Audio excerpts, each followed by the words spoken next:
Hello and welcome to another wicked gameplay episode. Today we're in X-Plane and we're looking at the aircraft. I believe this is the latest one from Alabeo, if that's how you say it.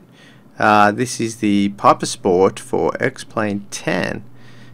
This is obviously a light aircraft, two-seater, and was and is designed for sort of entry-level, I guess, ownership, aircraft ownership. So this is what's called the Pipersport, and this was before the company that originally made these and their partnership with Piper separated. So Piper, I believe, marketed these for a year before coming to some kind of disagreement, and these are now called something else, like a super cruiser or sport cruiser or something like that. So they're no longer called a Pipersport, but this is based on the Pipersport model when it was when the aircraft was affiliated with Piper, the Piper Aircraft Company. So really nice little aircraft. This is something I could see myself wanting to buy. Still relatively expensive. I think they're about 120,000 US dollars. And if we jump inside here, we'll see has quite a simple cockpit here, and this canopy very much like a Legacy Landcare. So we look at this, it's quite a simple cockpit. We have our passenger and pilot seat, or co-pilot if you want to call that. It's a little bit of room here in the back for some luggage, and I believe just in here there is another, maybe is it 20 kilos per wing in this sort of box section here, just on the each side of the wing here. You can actually store some luggage in there, so I think this thing holds around 60 kilos of luggage, which is quite a lot for a small aircraft like this, I believe. So this is what this thing looks like inside. Now I really like this cockpit. I think Alabeo have done a good job of the texturing, and obviously being a spin-off company of Coronado, at least the way I understand the company. It's like a sister company. The quality of the texturing is good, but there is some shortfalls. But at the same time, it is relatively cheap at around $22 US, I think it is. You can buy it at Coronado for around $22. So there's a couple of things that aren't up to the level of a more expensive aircraft, so we're going to have a look at those right now. Let's jump back outside, just have another quick look, make sure I haven't missed anything out here. We've got the options here, the views, then we've got the window reflections. You'll see you can turn those reflections on and off. Instrument reflections, static elements, so that's just the chocks and witch's hat there. Do they have anything else? Pitot Tubes. No covers on the Pitot Tubes this time. I guess with a cheap airplane like this, you don't get that. It's also you can open and close the cockpit door to get in and out, and then you've got the scroll highlight wheel, which we'll have a look at shortly. So the scroll highlight wheel is when you hover over it, the item will highlight. If you obviously turn that off, it will not highlight. It'll just give you the indicator that you can adjust it. So that's what that is. Then we have the views, which pretty standard stuff: pilot view, throttle, fuel, wing, tail cam, co-pilot, radios, view from the rear, right wing, and then belly cam. So pretty standard stuff. You've got your volume controls here, here in the menu. I was clicking over here. So it's very nicely done. There's a couple of things I was a little bit disappointed, but I guess for the lower price, that's to be expected. You've got some trim controls and rudder controls here, I believe. Trim, and I believe it's rudder. You can adjust those from there. We've got our fuel selector, so you can just click on left or right and off. We'll just get left fuel tank, There is also this handle here, which will reset the plane, like so. The red emergency handle activates the aircraft ballistic deployment emergency parachute. If you pull it, the flight simulation experience will be terminated. But I then cannot close that. Maybe it's just because I'm on other click points. If I can move this, I can't close that now, so that kind of sucks. And you can see what's actually happened there. Okay, great. Let's have a little look at, let's just replay that.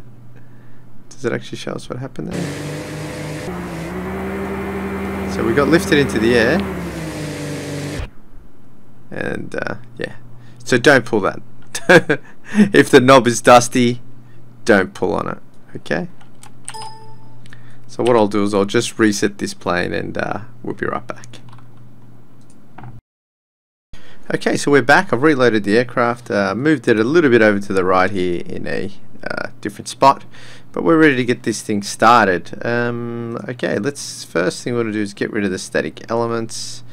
We're going to follow a checklist here, and first thing we want to do is check our controls. So that's good, rudder's good, and toe brakes do not show up. Now, to be honest, I find the toe brakes on this aircraft to be pretty bad.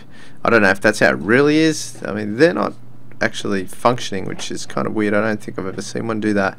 And I do find that this thing just does not stop. So maybe it's a fault with the aircraft. Maybe it's just not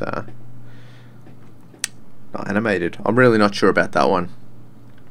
Okay, the next thing we need to do is the canopy. It's going to be clean, closed, and locked. Now you can't actually lock this thing, but you can close it. So if we click on somewhere around here, we should be able to open it back up. So that's opening it, and we can close it. So there's our, obviously it was already closed, but I just want to show you that. Safety harness, we're going to put that on. That's not simulated. Brakes are fully applied, and the brake handle is over here, so we can just click that. Should be the brake. Yes, it is. So that's the brake. So that's the before engine start checklist. Now obviously I didn't do any pre-flight outside of the plane, not going to bother with that. Throttle to idle, so that is here. Just make sure I've got that mapped. This must be fuel something. I really don't know what that is. It doesn't seem to do anything. Choke, cold engine on, fully pulled and hold. I don't know where there is a choke. Maybe this is the choke. I don't know, but I'm not going to use it. Let's just assume that we have a warm engine. I don't see a choke anywhere else. Maybe that is the choke then, because there is no other choke that I can see. Okay, so we're going to leave that forwards. Fuel selector is turn on left and right fuel tanks in accordance with fuel tanks. So obviously the fuel is over here, so when we get some power on, we want to probably just check that we have fuel. So we've got left and right tanks there. What else do we have here? So we've got the fuel selector. Let's just make sure I did select a tank. We're on the left tank. Then we have the master switch. We're going to turn that on. And this is one of the other things, like the buttons don't make any clicking sound, so I guess $22 doesn't get you any of that. Master switch, fuel pump should be on, and propeller should be clear. So fuel pump is here. Was that on? Oh yeah, it's up. It's a bit hard to tell. It's got some sort of a rocker switch. Now if we want to make sure that's clear, we'll just open that up and say clear prop. It should be good. And master switch, that's on, fuel pump's on, prop is clear, ignition switch hold, activated to start the engine. So we'll just give ourselves a little bit of throttle actually. And it's not a very nice sounding plane, to be honest.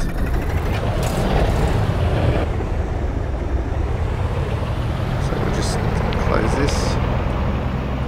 There is some 3D sound, so as that shuts, it does get a little bit quieter.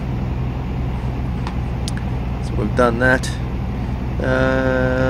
After engine is started, we want the instrument switch on.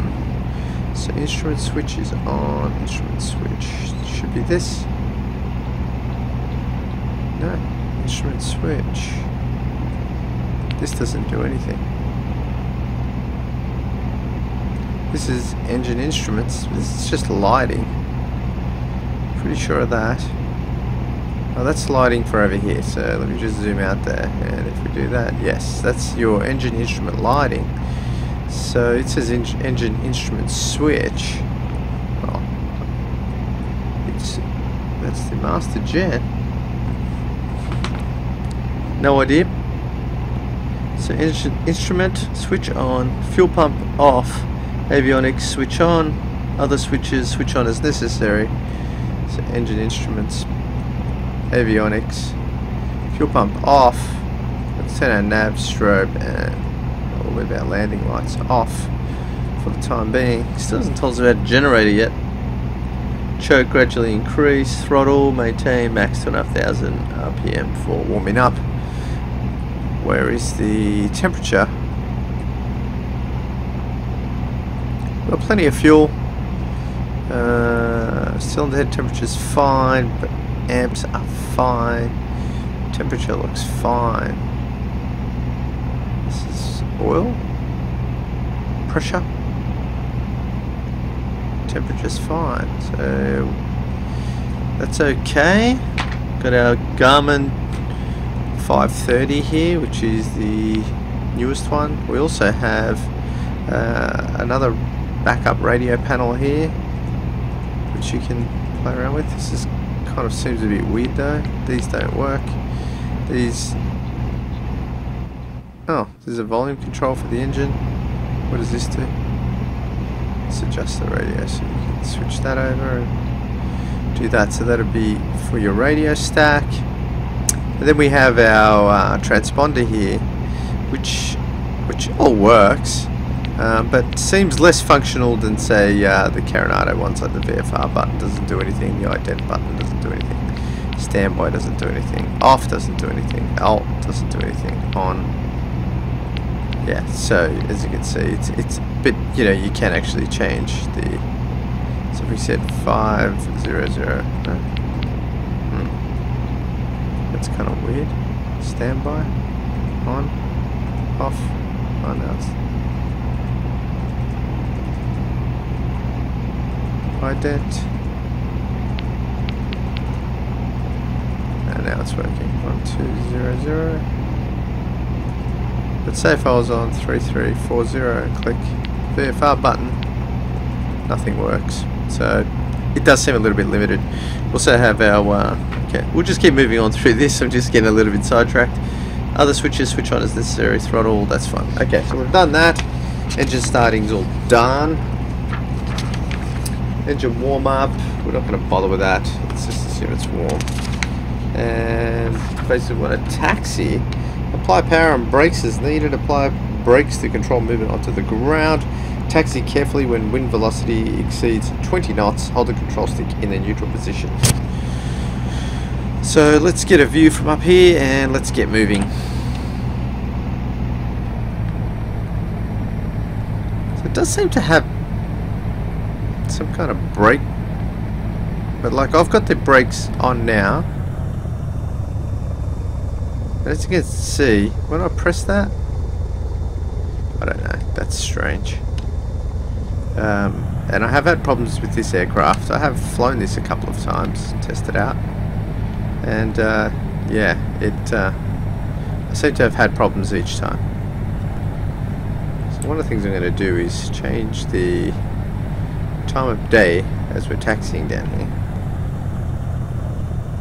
It hasn't actually told us about generator.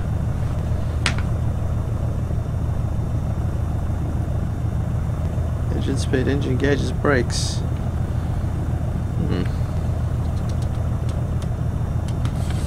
I didn't see generator on this. That just seems weird. It didn't specifically say generator. Maybe I missed it. We're gonna just flick it on now anyway. Oops. Oh, it is on. That's kind of strange. Alright, let's get going onto the runway. These come with a, I think it's a bit over 100 horsepower Rotax engine. So I don't know how realistic this sound is for this particular aircraft. It's not my favourite sounding one. It does sort of seem pretty kind of average. Maybe that is how it sounds, I don't know.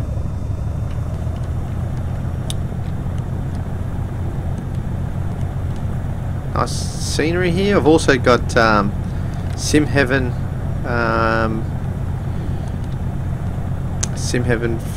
Orth photos, or whatever they're called.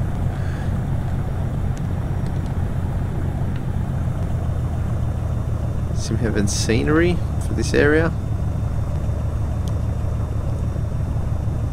Doesn't look so crash hot down low, but once you get up a few thousand feet, it actually definitely makes things a little bit more nicer looking and more realistic.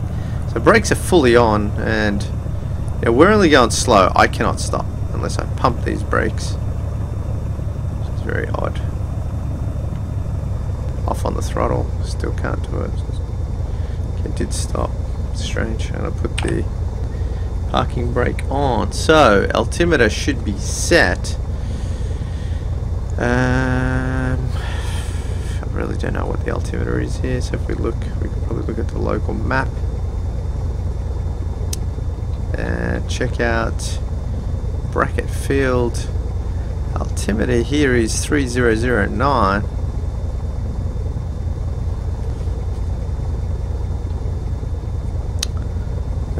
We're just off that, so 3009. Let's just leave it about there. Trim in neutral position, so you get your trim switch down here. Actually, is it there? Here it is. So we're gonna just trim that. Neutral, that's probably that neutral there. What else do we have?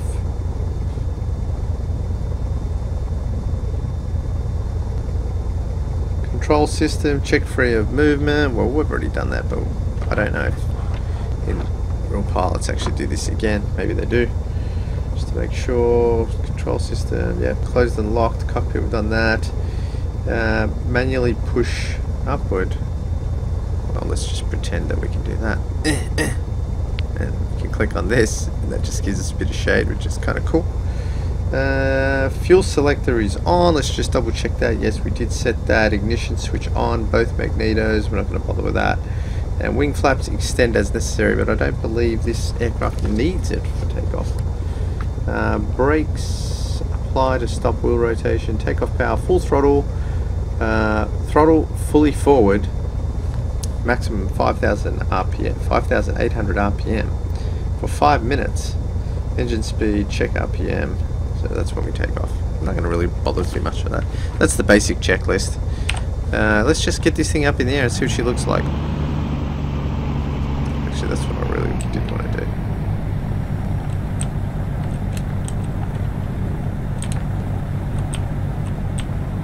Just want to try and get things a little bit darker here, just to see what she looks like at night. So, these brakes are terrible. It doesn't have any brakes. I think we should abandon this flight. So we're going to turn on. Doesn't seem to do much. Flight instruments, we can adjust that. Let's turn our landing lights on, and maybe it needs to be darker. Alright, I'm going to put these brakes on because this is insane. Get this going the right way. As you can see, yeah, I don't want that quite so dark. Let's get this a bit darker here, like this. And you can see from here what she looks like at night. And then it's kind of like, I guess, a little floodlight thing here. Where is that light coming from? Underneath the bottom there somewhere? I don't know. Doesn't seem to do anything. Landing lights are on. Jump outside and have a quick look. This is what she looks like from outside.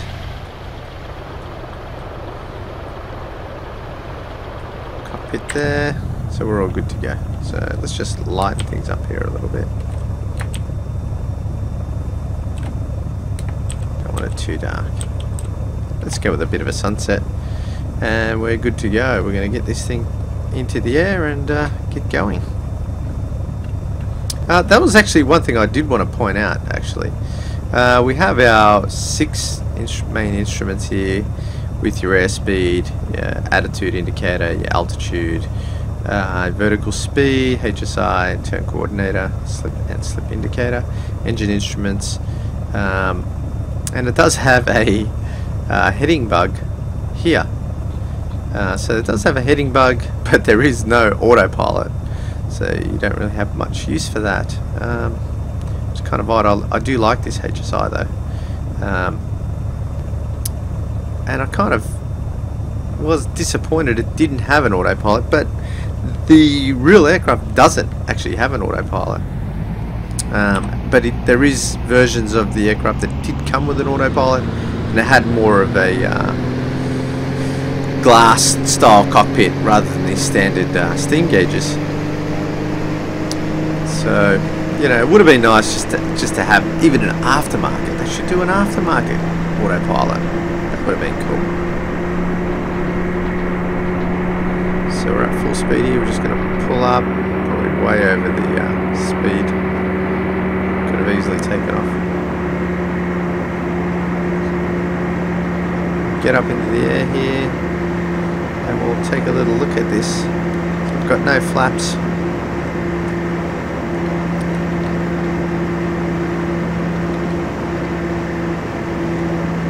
Now the great thing about this area, flying around this area here, is there's lots of airports, so we can easily find somewhere to land. Let's have a little look at it from the outside. The twins always together.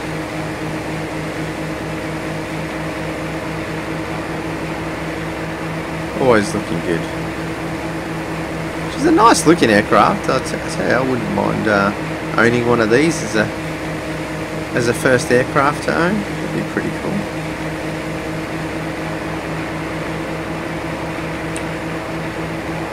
Very nice.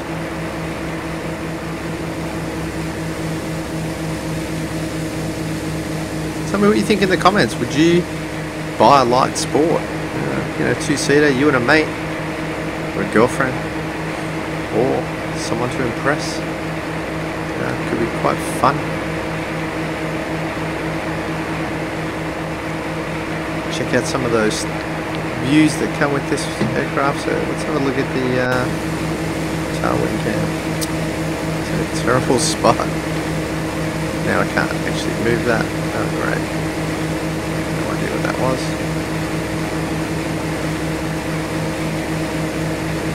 It really affects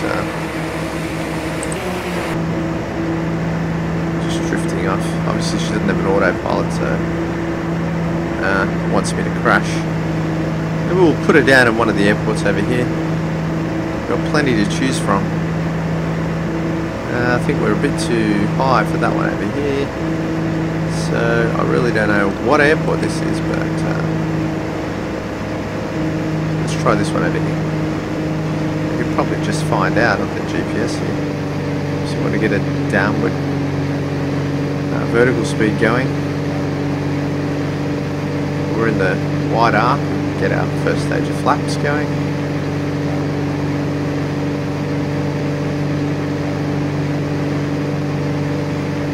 Just barely.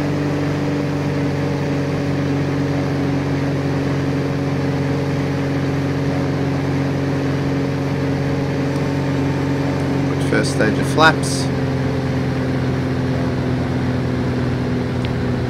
This looks like it's Kilo Charlie Charlie Bravo. Is it? No. Charlie Oscar November Tango is where we're going. Whatever airport that is, I'm not that familiar with this area. Although I do like to fly around here because I want to get on pilot edge. So I think that'd be pretty cool. And that's one of the reasons why I was disappointed with this is if you're flying, particularly as a beginner, flying on pilot edge, I wanted something with an autopilot, but light kind of aircraft with a you know, the Garmin 530 and an autopilot would have been nice, so I could, you know, learn before I start hand flying it.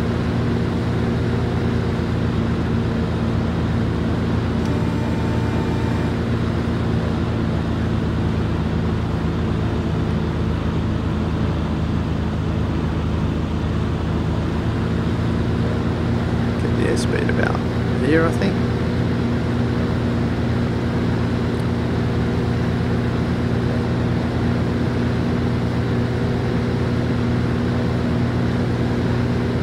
Most of these smaller aircraft don't have autopilots, and you know, you could argue that they don't come with them, therefore it shouldn't have it. I think there should be an option. I don't know. I don't know if trainer aircraft have autopilots. Maybe they don't. Maybe that's why this doesn't. But yeah, I still think it'd be a nice option for a paying customer. That's just my opinion. I'd kind of like it before, you know, so I can actually use it on Pilot Edge. Sometimes some of those departures can get a little bit busy, but maybe the airports that you'd fly out of don't have those kind of departures. I don't know. You tell me if you're a pilot. I know there's a few pilots that do watch these videos, and I love to hear your feedback. I love getting your feedback on how things are really done in real life, flying these aircraft.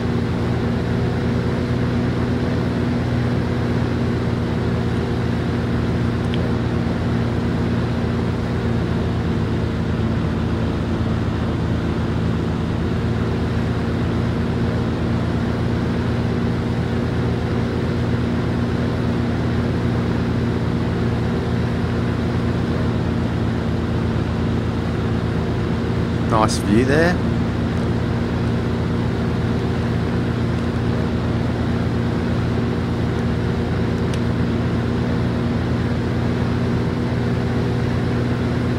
Keep this around 60 knots.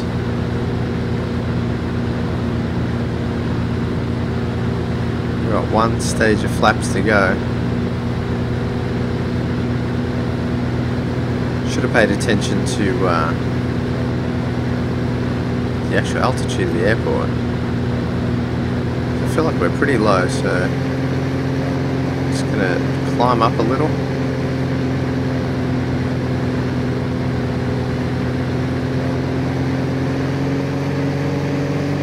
So we get some height.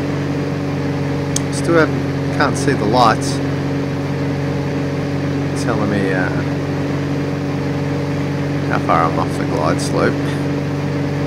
Definitely feel too low. Looking. Oh, look out the window. Jerky on the controls there when I'm doing a one-handed side-tech yoke. It's a little bit sticky when you do a one-handed, but quite nice otherwise.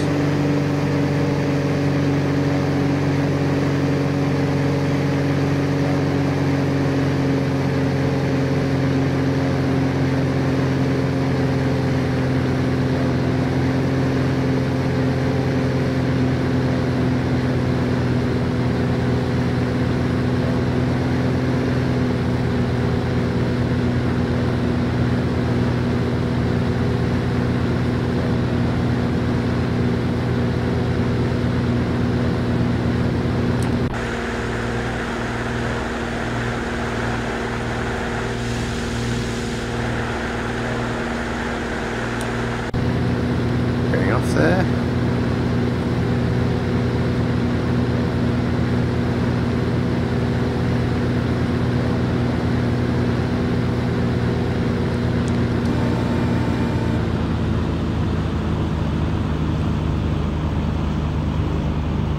Now we look quite high, but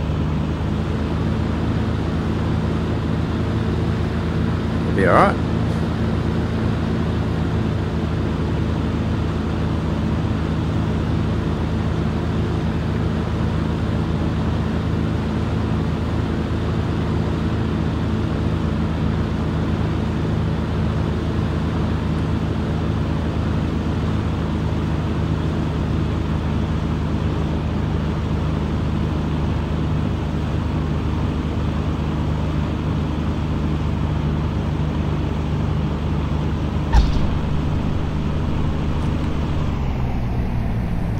claps up. There you have it. That's the Pipersport. I'll put the landing gear, the landing lights away. There you go, the Pipersport. Tell me what you think. Would you buy this aircraft? It's a pretty good deal for $22, but I think an autopilot, you know, is what I was looking for. I can live with the no clicking buttons and stuff like that. No big deal. But yeah, the autopilot is something I definitely want to have. Just as a trainer aircraft, even just to practice on Pilot Edge, because I'm pretty new at Pilot Edge, and I'm not really prepared to just jump in the heavies straight away, and I'm looking for this. So outside of that, if you are looking at an aircraft for Pilot Edge, a good option is the C206 from Coronado, which actually does have everything you need and is a nice GA aircraft, not too fast, gives you a bit of time to get used to where you're going. Let's try these brakes. They do seem to work. So there you go, that's the alright, I'm gonna have to hit the main brakes. There you go. Pipersport by Alabeo. Let me know what you think. If you liked this video, give it a thumbs up. And thanks for watching. Thanks to everyone who's subscribed to the channel. I really appreciate it. And we'll see you on the next one with another aircraft coming soon. Thanks again, and we'll see you next time.